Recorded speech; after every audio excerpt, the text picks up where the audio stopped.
Welcome fellow gamers and Bat fans. In this video I'm going to show you an overview of setting up a mission and go over some of the basics to gameplay in Batman Gotham City Chronicles, published by Monolith Board Games.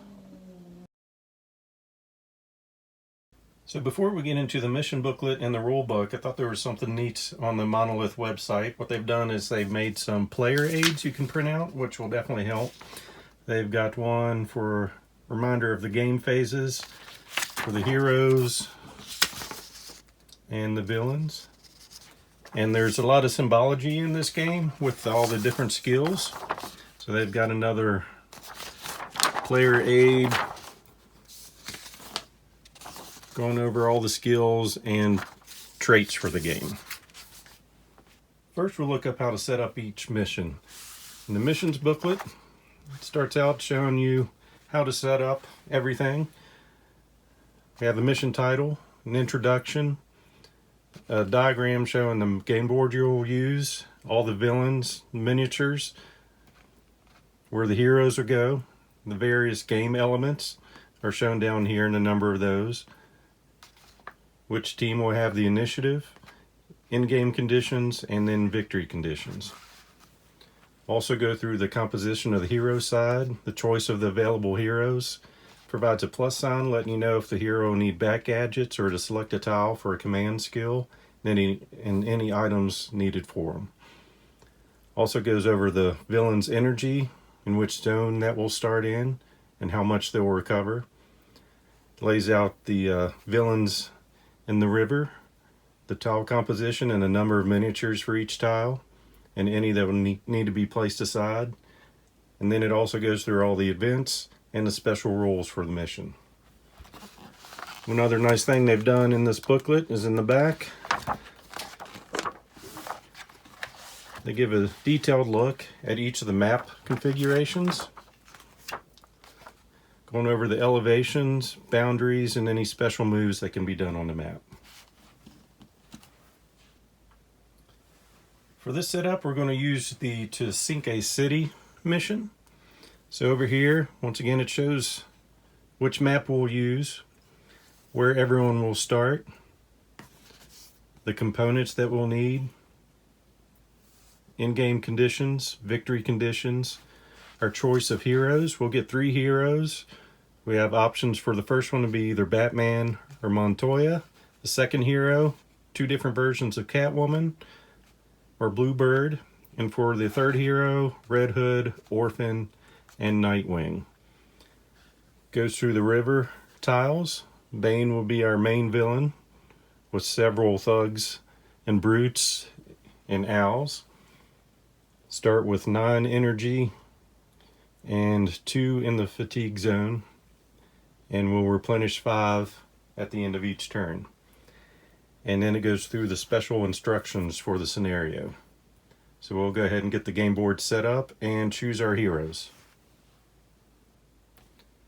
Also on the game boards, there's icons to let you know the area occupation limit, whether or not there's difficult or dangerous terrain, and then points for helping out with a line of sight.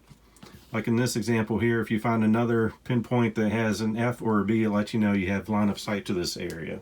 So if you're looking through the map, you can see up here with a B, this has line of sight to that area, and from here you can also see areas with an A and a C. So from that spot, you can come down and see you have line of sight to these areas.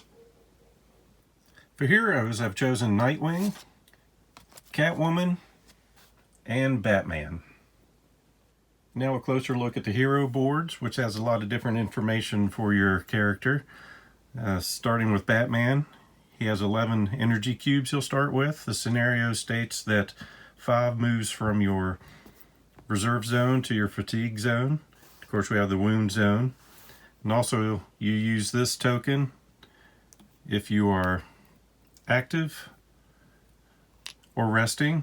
So when you start the turnover, whether you'll get 2 energy cubes back from your fatigue to your reserve or 6 cubes over. Also along the side are your action spaces. So you've got melee attack, ranged attack, manipulation, thought, movement, rerolls, and defense. And along with that tells you the maximum number of cubes you can assign for that action and what colored dice you roll for those. And also beside that, it gives your skills for each of those actions. Some of the skills does have an encumbrance value. So if you have a lot of equipment assigned to a character, if he has 4 or more points, you will lose these abilities. The same thing also applies for movement points.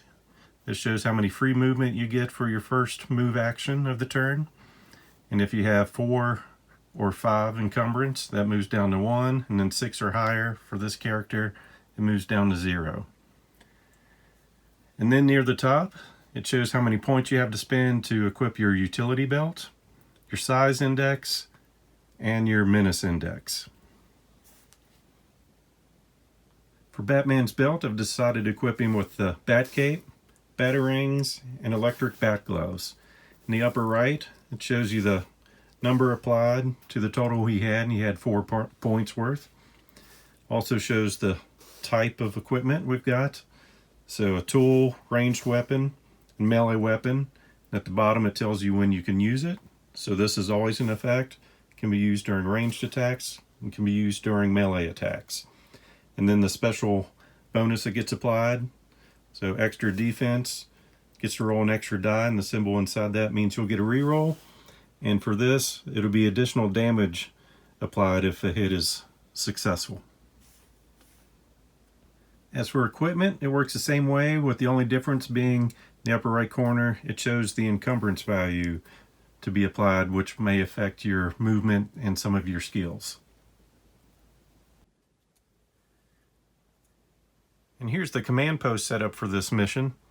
Up here are areas for modifications to your movement dice, defense, and re-rolls, where you store your energy cubes for your reserve zone and fatigue zone, recovery value.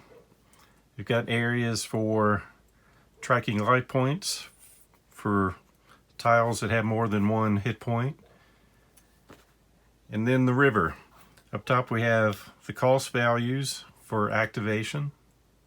And of course we've set aside a different Bane for in this mission. So taking a closer look at the tiles for each character, you can find their name, life points, automatic defense, movement bonus, size index, menace index, and if they had any traits. Then here you can see what level each is. So this is a leader, elite, and henchman units. Then we've got melee attack, showing extra dice and how many times per action they can use it.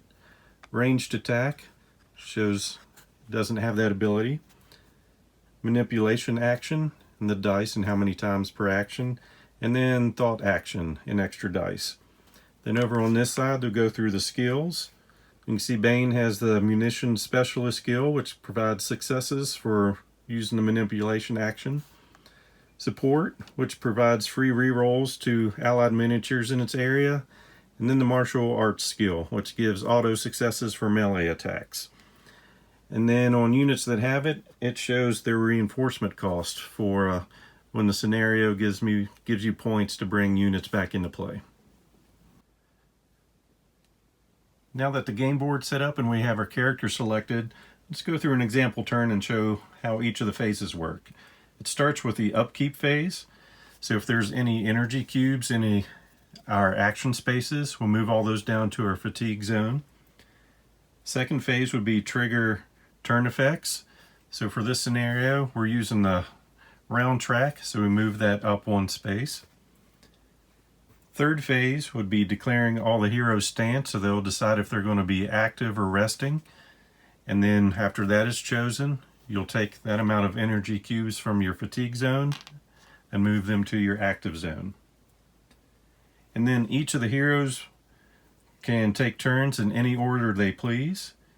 And we'll start with that, having Batman start the actions.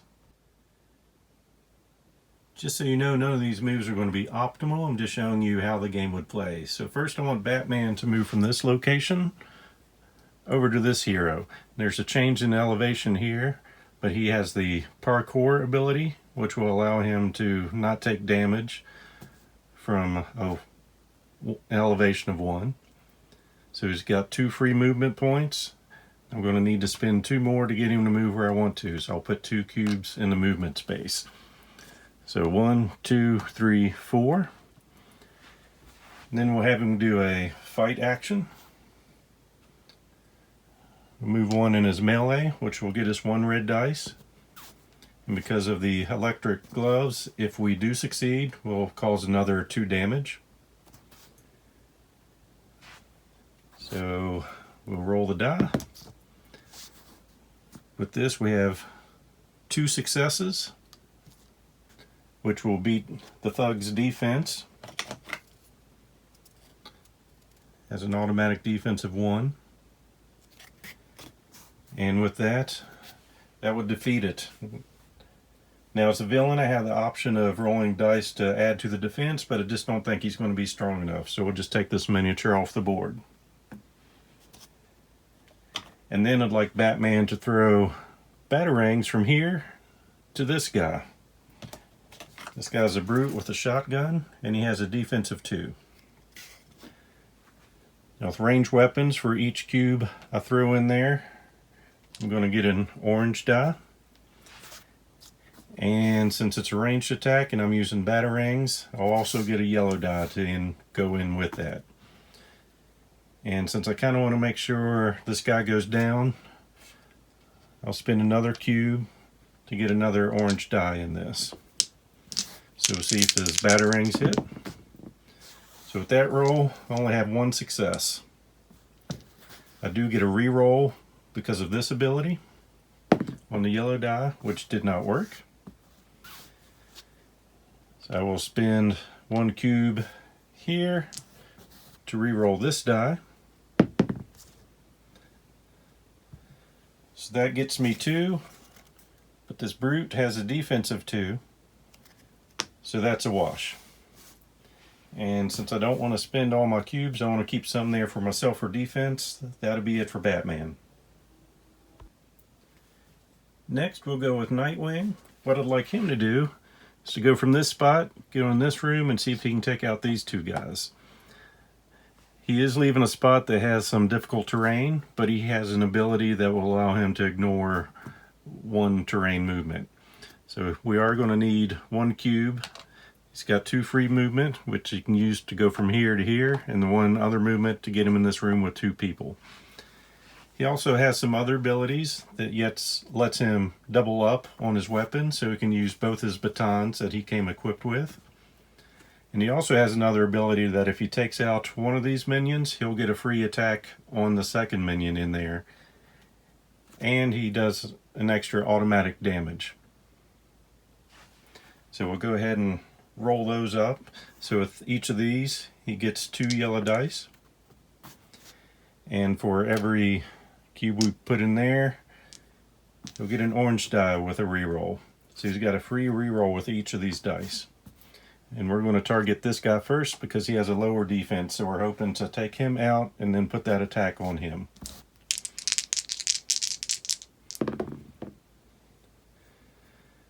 So with these dice we have 3 success, and we'll use the reroll on this one. So 4 success.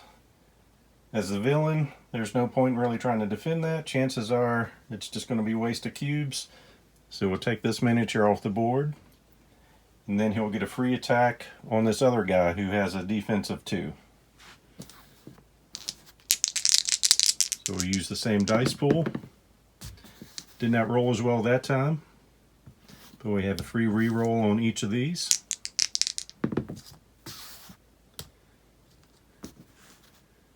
So we have 3 success there. On this one I will try to defend with the brute.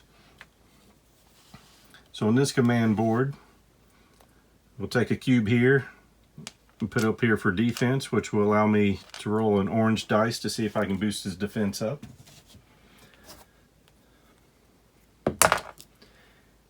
And he got 2 successes, so his defense is a 4 versus the 3 plus the 1. So he will defend that attack. And then we will just have Nightwing try one more time using the same technique. 3 successes. Free reroll. Getting 2 more successes. And then 1 more for the martial arts ability, which would be 6. And as the villain, probably not going to try to reroll on that one. And we'll remove that from the board. And we will call that it for Nightwing on this round. And finally, we're going to have Catwoman go from the corner of the map over to a computer and see if she can neutralize that. It's going to take at least 1 additional movement for her. She has 3 for free, and we'll spend 1 more to get an extra movement. And then over with the computer, we'll take a thought action, which will give her 1 orange dice. But we need 3 successes according to the mission to neutralize that. And I'm not feeling too lucky, so we'll have her spend probably not the smartest move, but we'll try to succeed. So she'll get 3 dice. And we did not get 3 successes. So I will risk it and take the last one into a reroll. And with that one, we got 2 more successes, so we've neutralized the computer and that can come off the board. And that will end the hero's turn. So the final phase is moving all the cubes we spent from our action spaces into our fatigue zone. For the villain's turn, the first phase is the upkeep phase. So any cubes spent will be moved from these action spaces down to the fatigue zone. And then because of this mission, we can move 5 from the fatigue to the reserve area. Then the second phase is seeing if any effects are triggered, depending on the scenario. And then the villain has the option of activating 1 or 2 tiles. So cubes are spent depending on where tiles are in the river. So being efficient with our energy cubes, I'll activate this thug for 1 cube. He gets moved to the end of the river. We move that down, and then we can activate each of these thugs. So they all have a movement of 2. They're able to do a manipulation action. They've got a ranged attack and the parkour ability. The villains are trying to prime bombs. They have 2 ways of doing this. They can be in a space with a bomb and do a manipulation action to prime it, or they can do it with a computer and do a thought action to get that primed. So for free movement, we'll have him move over here and try doing a manipulation action. So he needs 3 successes on 2 dice, white and orange. He did not get it, so we will try to roll the white dice.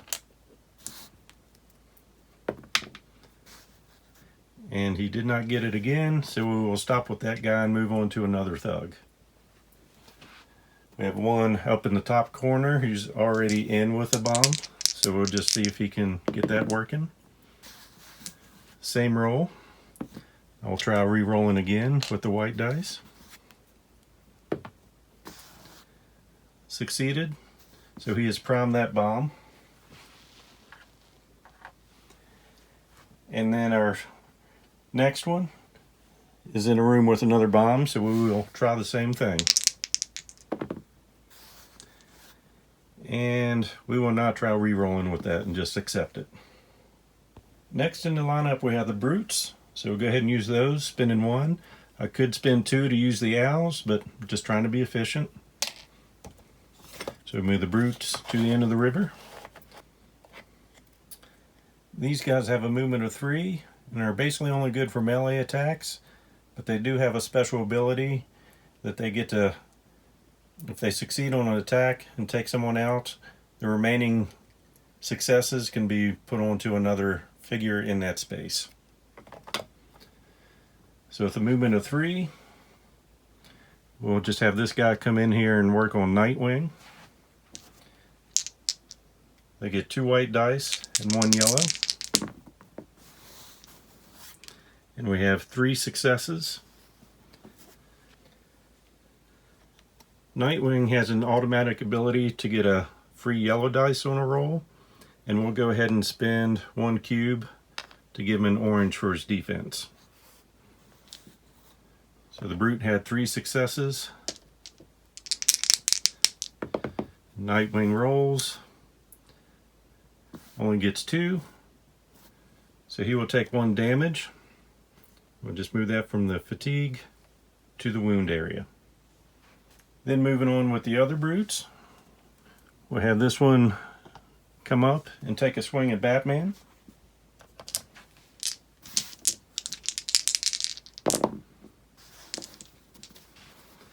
And apparently he's a little nervous. We'll just let that one be. And those are the basics of how a turn goes in this game. You just keep doing that until either your time limit runs out or someone makes their win condition. I hope you enjoyed this video. If so, please click on the subscribe and like buttons. And thanks for watching.